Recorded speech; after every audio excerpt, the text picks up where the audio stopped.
guys, it's me again, Krystal. Welcome back or welcome to my channel. This is Bon Book Reviews and today I'm going to talk to you about all of the books that I'm going to be reading for PICKPONG. If you haven't watched it already, I'll link it down below. You can watch all the throws and see how horribly I went in the month of March. I have 10 books to go through with you today that I'll be reading in the month of March, and which prompt they coincide with and a little bit about them. I decided to do this as a separate video rather than all in the one because it was just going to be way too long. So let's dive in. First up, we're going with the prompt Gifted. Now for this, I have chosen The World of Blinks by Amy Kaufman and Ryan Gordian. This was gifted to me by HarperCollins as an ARC to read, and I'm really excited to throw this one on the list.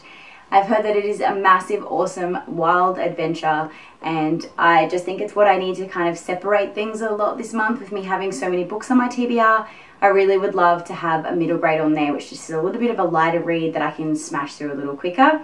I calculated it out as to how many pages I'm going to have this month, and it was around 3,190, which equates to about 102 pages a day. So I chose to pick some lighter reads that are a little bit easier to get through. So for those who don't know or aren't familiar with Between the Blinks, it is a new series that has been released from Amy Kaufman in conjunction with Ryan Gordian. It follows the story of two cousins, and together they are about to discover the world between blinks, the place where everything we lose, including our keys or ancient civilizations, end up whenever they go missing. I think it's just going to be a wild ride. I think Amy Kaufman's writing is very imaginative, and I can imagine it being awesome. Next up is our LGBTQIA+ book. So for this one, I picked an ARC that was sent to me from Bloomsbury, which is As Far As You'll Take Me by Paul Stamper. So this is the same author as The Gravity of Us, and this is a new LGBTQIA+ book that he's released, which very much follows the story of a man by the name of Marty, who has decided that he's going to head and travel to London, I think. Yes, he's heading overseas to London, where he's going to live out and proud. And I think it's just going to be such a good book. It's going to take me probably to the tissue box, but I think it's going to be great. Next up is our Libby Read. So for this one, I was thankful that I recently got sent an ARC from an Australian publisher that has already been released in America, so I was able to get access to the audiobook on the Libby that I have access to, and that is You Should See Me in a Crown by Leah Johnson. So as I've mentioned previously when I've mentioned this book on my channel, it is from a BIPOC author. I've heard nothing but great things. I've seen it all over Bookstagram, BookTube. It is very well known, but I'm expecting absolutely great things. Liz is a teenager who has always believed that she is too black, too poor, and just too awkward to be able to shine, and she really wants to travel to college, but she's unable to do that because of her lack of income. But there is a scholarship that she may be able to get, but in order for her to get that one, she is going to have to become prom queen. So being awkward, not very social, it's going to be a fun, I think quite hilarious adventure to get there, and I hope that she gets it in the end. Next up is our POC book. So for this one, I picked His Only Wife by Peace Azamidi. This was kindly sent to me from One World Publishing, and I haven't really heard too much about this book. It was sent to me unsolicited, but as soon as I kind of ventured down into what it was about and the brief reviews I have seen from people that I trust, I definitely know I want to read this one, and I like the fact that it is from a POC author, so I can try and add more POC to my collection. From what I can gather, this follows the story of someone who is given a life-altering opportunity to marry someone who is very well off. She herself is from a family that does not have a lot of financial security, and so she says, why the hell not? Marries the man who is able to give her family financial security and hopefully help them live better. But then she realizes that it may not lead to the fairy tale ending that she believes was actually going to happen. I hear that it's full of a lot of warmth, a lot of humor, and I can just see it being a good read. Also, it's not too thick, so I'm thankful to add this to my list considering I have 10 to get through in the month of March. Next up is the Upside Down prompt. Don't mind the little taggies, that's just telling me how many pages I have to read each day.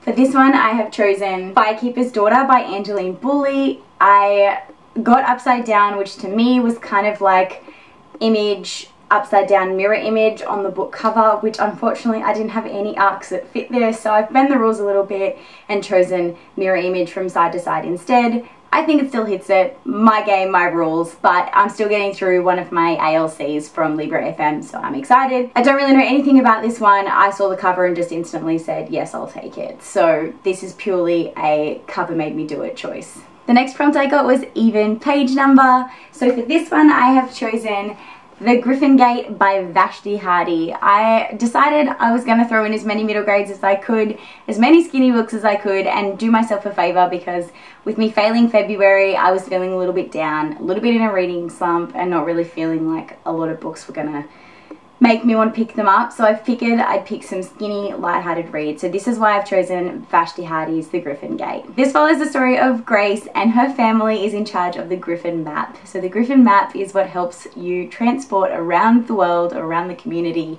fighting crime. She's always been told she's too young and not smart enough to travel using this. One day she's left alone though with the Griffin Gate, and a crime call comes in, and then an adventure ensues. So I think it's just going to be a fun one. It's only about 100 pages long, so I'm excited to jump in. And thank you so much to Alan and Unwin for sending me this one. The next prompt I got was Treat Your Shelf. Now for this, the original reason I was going to use this prompt was to be able to buy a book of my choosing. However, I decided that in this case I didn't deserve to buy a book, considering I was doing a punishment for not finishing February. So instead I chose to use one of my highly anticipated arcs, or one of my oldest arcs on my shelf that I needed to get through.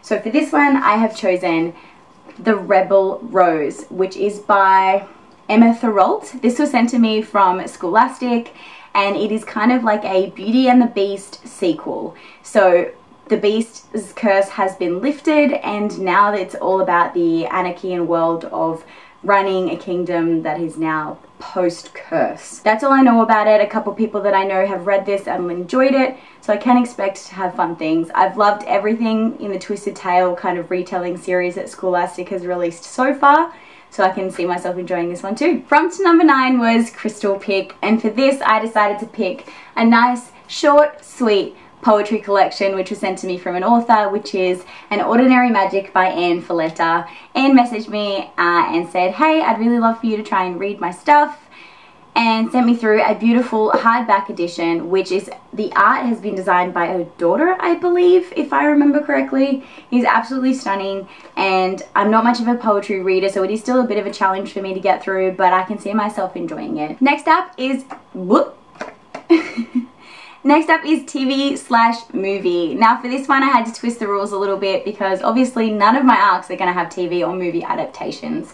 So I went with one that has had a movie released, kind of, and that is Mirror Mirror by Jen Colatina. So this is a twisted tale that is kind of a retelling of Snow White. So I mean, there's been Snow White books released, there's been retellings of Snow White movies released. I think it kind of counts, I guess. I don't know. It's the closest thing I have to anything that's been released on TV or movie. I'm rolling with it. It's either this or I don't fulfill the prompt at all, which, I mean, I'm not going to not fill the prompt because that's not how I work. So I'm going to be reading Mirror Mirror, which is a Snow White retelling, which is What If the Evil Queen Poisoned the Prince. And my final prompt was BookTube Loves. So this is a book that I've seen all over BookTube, or that someone I know has put on their like loved list, which obviously with it being arcs only, I had very limited choices because a lot of people don't do favorites until the end of the year or midway check-ins. So for me, I went with one that I had seen quite a few booktubers who I follow mention, and that is Raybearer by Jordan Ifuko, I think. Again, a lot of people have recommended this one to me, and I have just been dragging my coattails getting this one listened to. It is another ALC from Libro FM. I will have my link down below for my Libro FM code if you do want to check that one out. But yes, I will be reading Raybearer for my 10th and final book for the month of March. Here's hoping I don't fail again in March, because I cannot afford limitations or punishments next month. It was really, really hard this month, considering I had so many misses, and then I got the +1 and it was just insane. So that's pretty much it. That's what I'm going to be reading in the month of March. Thanks so much for watching. Until next time guys, happy reading.